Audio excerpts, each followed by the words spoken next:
ஐயோ அப்பா எப்பா இல்லடா வீட்ல என்னாச்சு? என்ன ஆச்சுன்னு எலெக்ஷன் முடிட்டு சொல்றேன். மூஞ்சி பாரு, நானே வெயில்ல வெந்து போய் வந்துக்கிறேன். ஊத்துற தண்ணியா? டேய் என்னடா நடுவாசப்பள்ள தலைமையில தண்ணி ஊத்தி நிக்கிற? டே வெயில வெளிய போக முடியலடா, ஜெயில் மாதிரி இருக்குது. உனக்கெல்லாம் வெக்கம் மானம் சூடு சொரணை எதுவுமே கிடையாதா? சூடு இருக்குது, சொரணை இல்ல. என் மேல உனக்கு கருணை இல்ல. ஏப்ரல் மே ஆனா எம மாதிரி வந்துடுற. உன்னால மண்டை காயுது, மூஞ்சி தீயுது, அங்கங்க கருப்பாய் உடம்பு ஃபுல்லா நெருப்பு மாதிரி எரிஞ்சு வெறுப்பாகுதுமே. நீ மட்டும் கொஞ்சம் கிட்ட வந்தா தண்ணி ஊத்தி அனுப்பிச்சிருண்டா. டேய் சூரிய பகவான் அப்பெல்லாம் திட்டக்கூடாது. சூரிய பகவானா? சூத்தீஞ்சிங்குது இங்க. வெயிலாமா அது? காலைல 7 மணில இருந்து சாயந்தரம் 5 மணி வரைக்கும் ஜெட்டி நஞ்சு போற அளவுக்கு காயுது. அதான் உடம்பு மேல தண்ணி ஊத்திக்கினேல, சில்லுன்னு இருக்கும் உள்ளவா. இன்னும் எத்தனை நாளைக்கு இந்த மாதிரி? டேய் வெயில் காலம் வந்தா அப்படிதான் இருக்கும். அதுக்கு என்ன பண்ண சொல்ற? 30,000 கூட கொடைக்கானல் போய் ஒரு 3 மாசம் இருந்து வரேன். எது 30,000மா?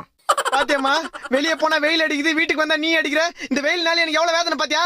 ஏ வெயிலே, உன் வெப்பநிலையை காமிச்சல, என்ன வெறுப்பேத்தில, என் அம்மா கிட்டே என்ன அடி வாங்க வச்சல. நானும்